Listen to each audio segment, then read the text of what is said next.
Bienvenue dans cette nouvelle vidéo sur le calcul vectoriel en classe de seconde. Aujourd'hui sera probablement notre dernier épisode et on va traiter un exercice très intéressant qui m'a été proposé par un ami intitulé un triangle fou.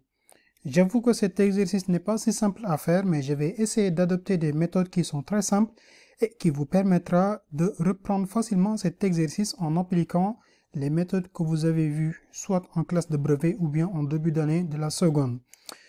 On se donne un triangle ABC et on demande de placer les points D et E tels que le vecteur DA égale K multiplié par le vecteur DB et le vecteur EC égale K multiplié par le vecteur EA avec K en réel qui est différent de 1.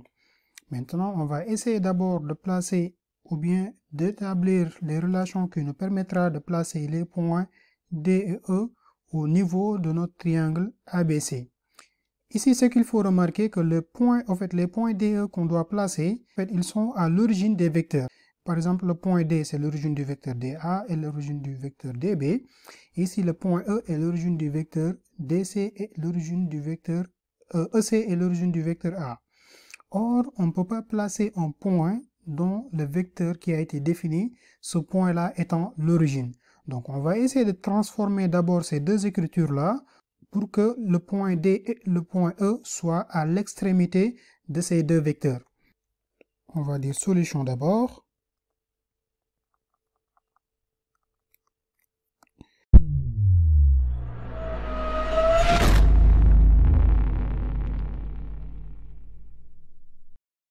Donc, pour le point D, donc on a la relation DA vecteur qui est égale à K multiplié par DB. Donc, on ne peut pas placer un point et que ce point-là est l'origine de ce vecteur. Donc, on va faire la transformation suivante. Donc, on peut dire que cette relation-là, c'est aussi égal à K qu'on va multiplier par DA vecteur plus AB vecteur. Donc, on va essayer d'exprimer le vecteur AD en fonction des côtés de notre triangle de base. Et donc, cela nous donne K multiplié par DA vecteur plus K multiplié par AB vecteur. Et donc, on peut transposer le K DA vecteur, on aura DA moins K DA vecteur, c'est égal à K multiplié par AB vecteur. Et donc, en factorisant par DA vecteur, donc on aura DA facteur de 1 moins K, qui est égal à K multiplié par AB vecteur. Or, ici, le point D ne doit pas être à l'origine de ce vecteur-là, il doit être à l'extrémité. Et donc, pour ce faire, je vais factoriser ici par moins 1, et donc on aura K moins 1 multiplié par le moins DA vecteur qui me donnera AD vecteur, et du coup, j'aurai un K moins 1, maintenant facteur de AD vecteur qui est égal à K multiplié par le vecteur AB, et d'où j'ai AD vecteur, c'est égal à K divisé par K moins 1 multiplié par le vecteur AB. Ici, on a le droit de diviser par K moins 1. Pourquoi? Parce qu'on nous a dit que le réel K est différent de 1. Donc, K moins 1 est bel et bien différent de 0. D'où on a une relation pour le point D. Donc, pour le point E, on va essayer de faire pareil. Et donc, on aura EC vecteur égale K multiplié par EA vecteur. Donc ici, on va insérer le point C et donc on aura K facteur de EC plus CA vecteur. Et donc on va transposer comme on l'a fait, donc on va essayer de passer rapidement et donc du coup on aura EC moins K EC vecteur, c'est égal à K multiplié par CA vecteur. Et donc ici, il suffit simplement de factoriser par K moins 1 par K moins 1 et donc on aura CE vecteur qui est égal à K sur K moins 1 multiplié par CA vecteur. Donc de la même manière qu'on l'a fait avec le vecteur DA. Et donc là, on a une relation donc, pour placer le point C au niveau de notre triangle ABC. Ici aussi, nous devons placer le point E' tel que le projeté, E' soit le projeté de D sur la droite AC parallèlement à la droite BC. Donc, ici, pour faire la construction, donc on on sera obligé de fixer un cas. Et donc, on va dire que soit ça ici, on a un cas qui est égal à 3. Donc, cela veut dire que le vecteur AD, il sera égal à 3 divisé par 2 multiplié par le vecteur AB. Et le vecteur CE, donc, il sera égal à 3 divisé par 2 multiplié par le vecteur CA. Donc, ce cas-là qu'on a fixé qui est différent de E nous permettra de placer les points D et E, en fait, D, E et E' sur la figure. Donc, en fait, on aura une figure qui sera ainsi. Donc, ici, on a notre point E. Donc, on a CE vecteur, c'est égal à 3 demi de CA vecteur. Et AD vecteur, c'est égal à 3 demi de AB vecteur. Et donc, le point E, qui est le projeté du point D sur la droite AC parallèlement à la droite BC. On peut maintenant passer à la première question où on demande de démontrer que AC, le segment AC et le segment EE' ont le même milieu. Donc pour ce faire, il y a deux méthodes, ou bien probablement d'autres, mais on va énoncer uniquement les deux méthodes-là et on va utiliser l'une de ces méthodes pour pouvoir le résoudre. Soit on choisit un milieu du segment AC, et maintenant on va essayer de montrer que ce point-là qui est le milieu du segment AC, c'est aussi le milieu du segment EE', c'est-à-dire c'est la première méthode à faire, ou bien on choisit en fait deux points I et J, milieu respectifs de AC et EE', et maintenant de montrer que le point I, il sera confondu avec le point J, c'est-à-dire le point I égale le point J, et en calcul vectoriel, pour montrer cela, il suffit simplement de montrer que le vecteur IJ n'est rien d'autre qu'un vecteur nul. Et maintenant, nous, on va utiliser la première méthode pour pouvoir montrer, en fait, cette première question qu'on demande de démontrer. Donc, on va dire soit I qui est le milieu du segment AC. Donc, cela signifie quoi? Cela signifie que le vecteur IA plus le vecteur IC est égal au vecteur nul. Donc, on a cette définition-là du fait que I est le milieu de AC. Et maintenant, on va insérer le point E de part et d'autre. Donc, ici, c'est le vecteur IC. On va insérer le point E de part et d'autre. On aura IA, IE vecteur, plus EA vecteur.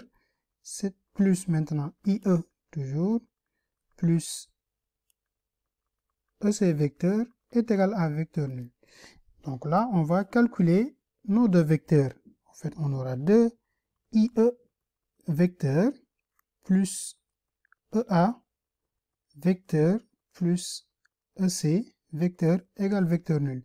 Donc ici, qu'est-ce qu'on veut montrer? On veut montrer que ce même point-là, I qu'on a choisi, il sera le milieu. Donc ce même I-là, il sera le milieu du segment EE'. Donc c'est ce qu'on va montrer.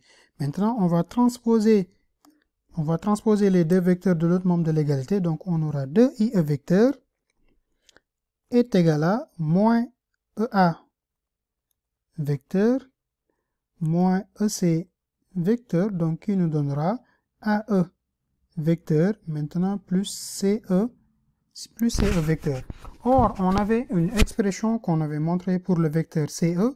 Donc, on sait que CE vecteur, c'est égal à K sur K moins 1 multiplié par le vecteur CA. Donc, on aura 2 IE vecteur, c'est égal à AE vecteur, maintenant, plus K sur K moins 1 multiplié par le vecteur CA. Donc, une relation qu'on avait montrée avec le point pour placer le point E au niveau de notre figure.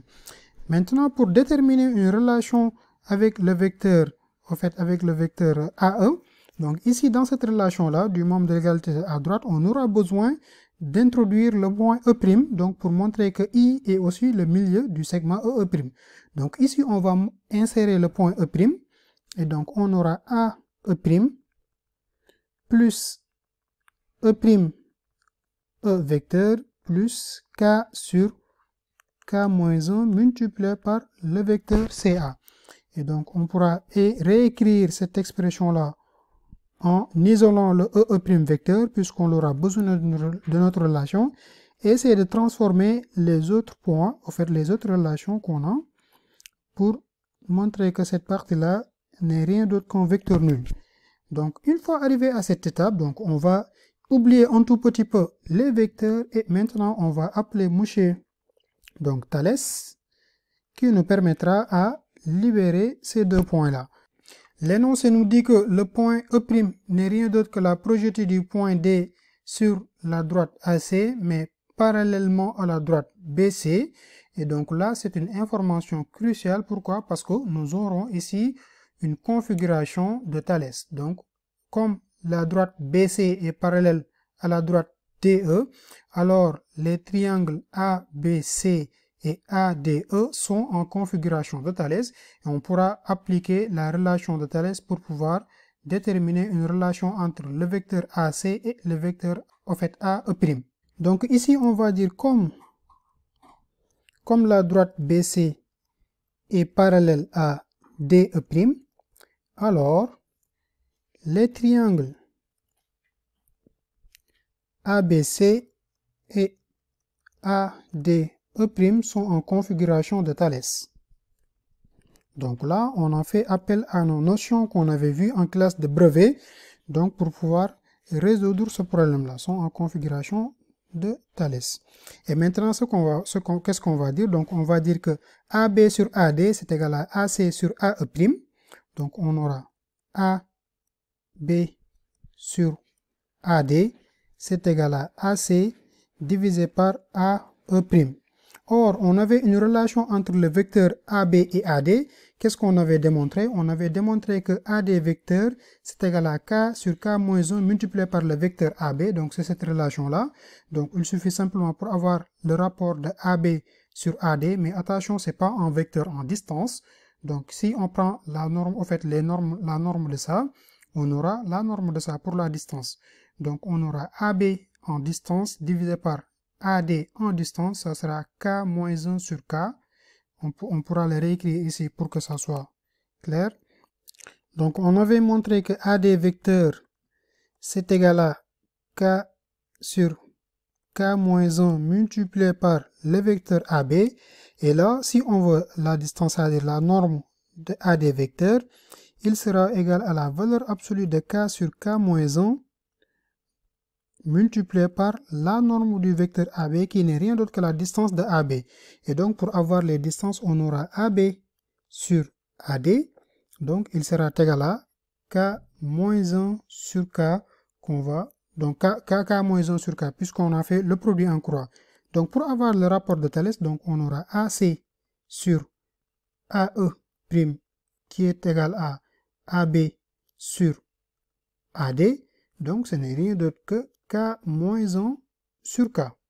Et donc là, on peut exprimer le point AE' en fonction de AC. Donc on aura AE' en faisant le produit en croix.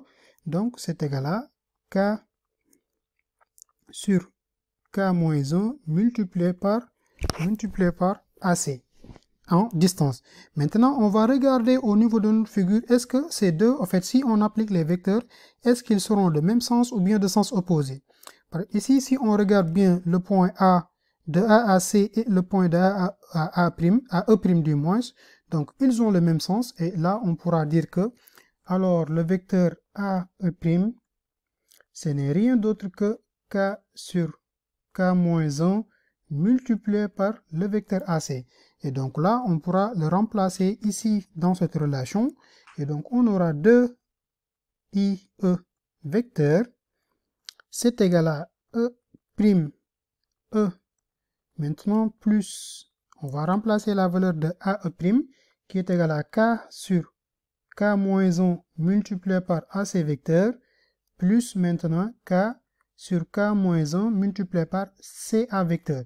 Et là, on pourra naturellement factoriser par K sur K moins 1. Donc, on aura E' vecteur plus K sur K moins 1 facteur de AC plus CA vecteur. Or, on sait que ici, on aura le vecteur AA, donc qui sera égal au vecteur nul, d'où on a 2 EI. IE vecteur, c'est égal à E', E. Cela veut dire que IE, c'est égal à 1 demi de E', E, d'où le point I est le milieu du segment E'. Donc, on a montré que les deux segments AC et E' ont le même milieu. Qu'est-ce qu'on a fait? On a choisi un I qui est le milieu du segment AC et on a montré que ce même I-là, c'est le milieu du segment E'. On peut maintenant passer à la deuxième question où on demande de démontrer que les segments AB, AC et DE, c'est-à-dire le milieu des segments AB, AC et DE sont alignés. Donc pour la deuxième question, on demande de démontrer que les milieux de AB, AC et AD sont alignés. C'est-à-dire qu'en fait, on va choisir, par exemple, comme on avait I qui est le milieu de AC, donc on avait I milieu de AC, donc on va poser comme J étant le milieu de AB, soit J, milieu du segment AB, et on va choisir un point K qui est le milieu du segment DE. Maintenant, on va montrer que les points IJ et K sont alignés. Cela veut dire qu'on doit définir une relation de collinéarité entre IJ et K, c'est-à-dire on va montrer que le vecteur IJ c'est égal à un alpha qu'on va multiplier par IK. Donc ici, pourquoi le choix du réel alpha? Pour ne pas le confondre avec le cas qu'on avait choisi au fait au niveau de l'énoncé de l'exercice, donc avec alpha qui sera toujours en réel. Au niveau de la figure, ça se présente ainsi. On aura ici le point I qui est le milieu du segment AC, le point J qui est le milieu du segment AB et le point K qui est le milieu du segment DE. On va vous montrer que ces trois points-là sont alignés. Maintenant, une fois qu'on a défini notre relation de collinéarité, on va essayer de voir, en fait, avec les hypothèses qu'on a, donc comment peut-on définir cette relation de collinéarité. Et pour faire simple, donc on peut appliquer ce qu'on appelle le théorème du milieu. Donc sur le triangle ABC avec I, le milieu des deux côtés, et sur le triangle EDE' avec I, le milieu de EE', donc pour réutiliser l'information qu'on a démontrée, pour, en fait, pour donner un argument que cette information-là est utile, et maintenant au niveau du point K.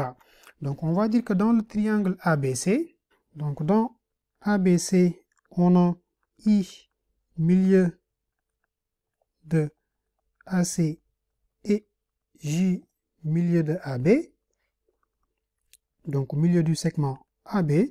Le théorème du milieu en calcul vectoriel nous dit que,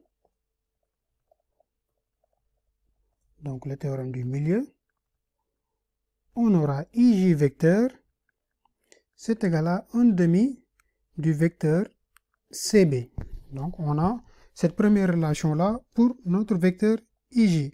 Et maintenant, dans le triangle EDE', donc dans le triangle EDE' avec I, le milieu de EE' du segment EE', et K qui est le milieu du segment donc DE. Ici, le théorème du milieu nous dit que le vecteur EK, donc le vecteur EK qu'on aura ici, c'est égal à 1/2 du vecteur E'D. IK du moins vecteur, c'est égal à 1/2 de E'D. Maintenant, reste à savoir quelle est la relation qui lie les vecteurs CB et E'D. Et dans ce cas, on va toujours faire appel à Mouchet-Thalès, donc il nous aidera à résoudre encore une fois ces relations entre les distances. Et donc, on va considérer toujours les mêmes triangles, en fait, les mêmes configurations de Thalès qu'on avait. Sauf que ici, on n'avait pas écrit la relation entre CB et DE, CB du moins et DE'. Donc, on aura, donc, comme ces triangles-là sont en configuration de Thalès, donc on aura AB sur AD, c'est égal à BC divisé par DE'. Or, on sait que AB sur AD, c'est égal à K moins 1 divisé par K. Donc, on a une relation entre BC et DC'. Donc, BC vecteur, c'est égal à K moins 1 divisé par K multiplié par DE'. Et donc, ici, ce qu'on va faire, donc on va essayer de remplacer maintenant en termes vectoriels. Donc, on aura CB vecteur, c'est égal à K moins 1 sur K multiplié par le vecteur E', donc pour respecter le sens des vecteurs. Et ce qu'on va faire, on va insérer le point. Donc, comme on sait que 2ij vecteur, c'est égal à CB vecteur, or CB, on sait que c'est égal à K moins 1 sur K multiplié par E, le vecteur ED'. Or, le vecteur ED', on sait que ce n'est rien d'autre que 2 fois le vecteur IK, donc 2 fois IK égale E', E'd. Et donc, on aura 2 multiplié par, ou bien on peut réécrire notre rapport K moins 1 sur K qu'on va multiplier par 2 fois le vecteur IK. D'accord. Et donc là, ça va nous donner que 2ij, c'est égal à 2 multiplié par K moins 1 sur K, comme la multiplication est commutative, multiplié par le vecteur IK. Et donc là, on pourra simplifier par 2, c'est-à-dire que ici, on peut simplifier de part et d'autre par 2. Et donc la relation qu'on aura, c'est-à-dire ij vecteur, c'est égal à K moins 1 divisé par K multiplié par le vecteur IK. Donc ici, le réel alpha qu'on cherchait, ce n'est rien d'autre que donc alpha, c'est égal à K moins 1 divisé par K, raison pour laquelle, lorsque j'avais défini la relation de collinéarité, je n'avais pas utilisé K comme on avait l'habitude de le faire, et donc là, je vais utiliser un alpha. Et donc, en conclusion, donc on peut dire que maintenant, les points I, J et K sont alignés, puisqu'on a la relation de collinéarité. Donc ici, en fait, on pourrait utiliser le K qui est égal à, qu'on avait fixé étant égal à 3 pour pouvoir continuer en fait la résolution de l'exercice, mais ça serait vraiment un cas très particulier, donc qui ne serait pas général. Et donc là, on a choisi de résoudre l'exercice d'une manière générale en choisissant un cas qui varie. Et donc là, on a pu montrer que les deux segments ont le même milieu et on a montré que les trois segments, soit le milieu des trois segments sont aussi alignés. Donc c'était tout pour cette vidéo dans votre chaîne YouTube MathPSW. N'hésitez pas, si vous avez d'autres méthodes, vous pouvez l'écrire en commentaire ou vous pouvez éventuellement retrouver mon adresse mail à la description de cette vidéo là. Et si vous avez des méthodes, donc vous pouvez le faire et m'envoyer, on pourra discuter à vive voix. Donc on se donne rendez-vous dans d'autres vidéos dans votre chaîne YouTube MathPSW.